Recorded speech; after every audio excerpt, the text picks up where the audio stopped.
자, 아이를 사랑하는 마음과 단호하게 훈육해야 한다는 압박 사이에서 갈팡질팡해 보신 적 다들 한 번쯤은 있으시죠?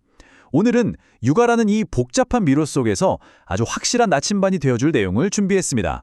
바로 헨리 클라우드와 존 타운샌드의 사랑의 경계선, 핵심을 파헤쳐보는 시간인데요. 자녀의 인격을 정말 단단하게 잡아줄 완벽한 청사진, 지금 바로 시작해보겠습니다. 사실 제일 먼저 던지고 싶은 질문은 이겁니다. 왜 그렇게 수많은 부모님들이 육아를 하면서 자기만의 기준을 잃어버리게 될까요? 이게 진짜 우리 모두가 겪는 보편적인 고민이거든요. 아이를 너무나 사랑하니까 막상 훈육해야 할 타이밍이 오면 마음이 약해져서 마구 흔들리는 거죠. 대체 왜 이런 혼란이 생기는 걸까요? 가장 큰 이유는 바로 균형이 깨졌기 때문입니다. 우리는 아이를 향한 무조건적인 은혜, 그러니까 사랑과 또 아이에게 반드시 필요한 단호한 진리, 즉 훈육 사이에서 아슬아슬하게 줄타기를 하고 있는 거예요. 사랑한다고 화를 꾹 참다가 결국 아이 버릇을 망치기도 하고, 반대로 훈육이랍시고 너무 엄격하게만 굴다가 아이 마음에 깊은 상처를 주기도 하잖아요. 참 어렵죠. 그래서 우리는 여기서 경계선이라는 아주 중요한 단어의 뜻을 완전히 새로 고쳐 써야 합니다.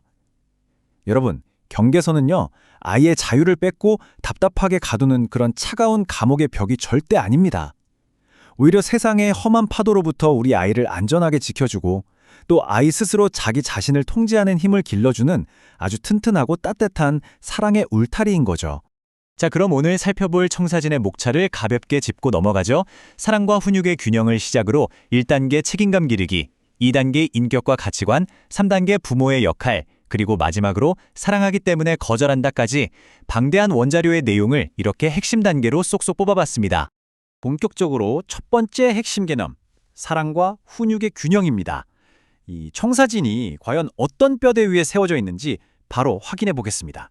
이 원자료의 바탕에는 아주 흥미로운 관점이 깔려 있는데요. 바로 아이가 아주 존귀한 존재이면서 동시에 스스로를 잘 제어하지 못하는 연약한 본성도 가지고 있다는 걸 있는 그대로 인정하는 겁니다. 그러니까 우리의 진짜 목표는 단순히 말 잘 듣는 착한 아이를 만드는 게 아니에요. 자기 행동에 책임을 질 줄 아는 성숙한 어른으로 키워내는 것. 그게 바로 핵심입니다. 다음은 1단계 책임감 기르기입니다. 아이의 세계에 집중해서 모든 선택에는 반드시 결과가 따른다는 걸 어떻게 가르쳐야 할지 살펴볼게요. 자, 여기서 부모님들 생각의 틀을 확 바꾸셔야 합니다.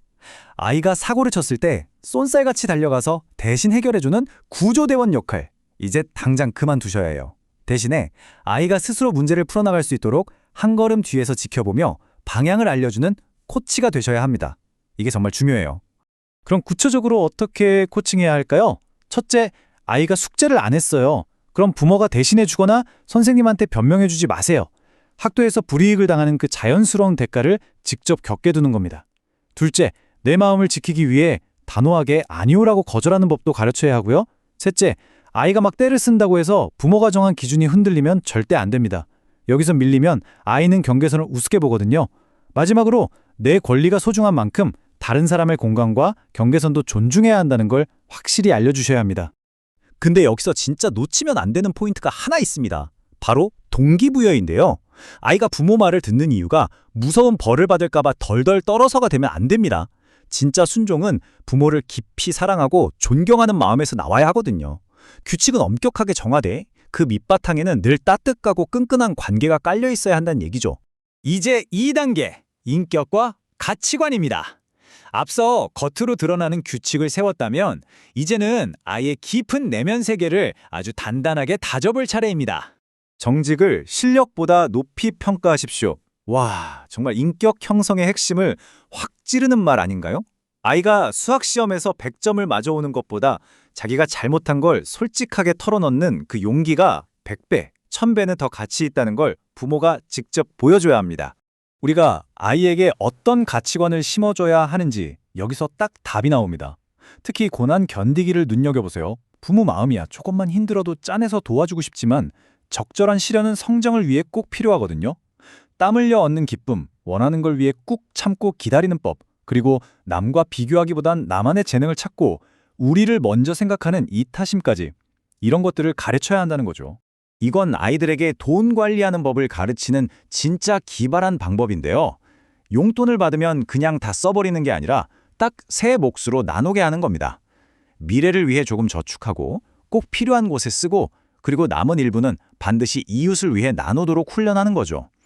어릴 때부터 감사하고 나누는 습관을 몸에 완전히 배게 만드는 아주 확실한 방법입니다. 드디어 3단계, 부모의 역할입니다.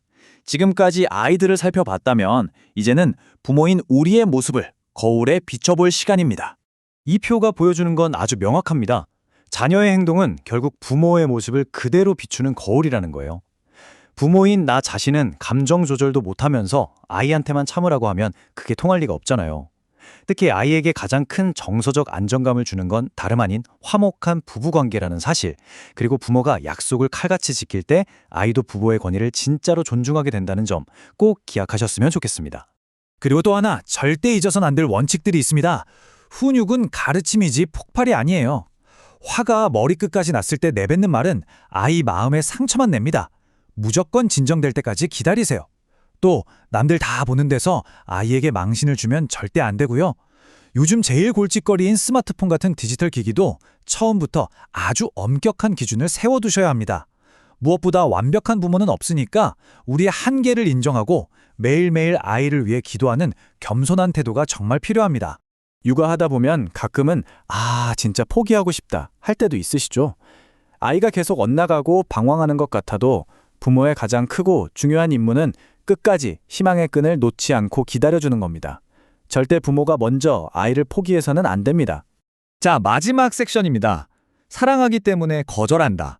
오늘 살펴본 이 모든 내용들의 진짜 의미가 뭔지 하나로 쫙 모아볼게요.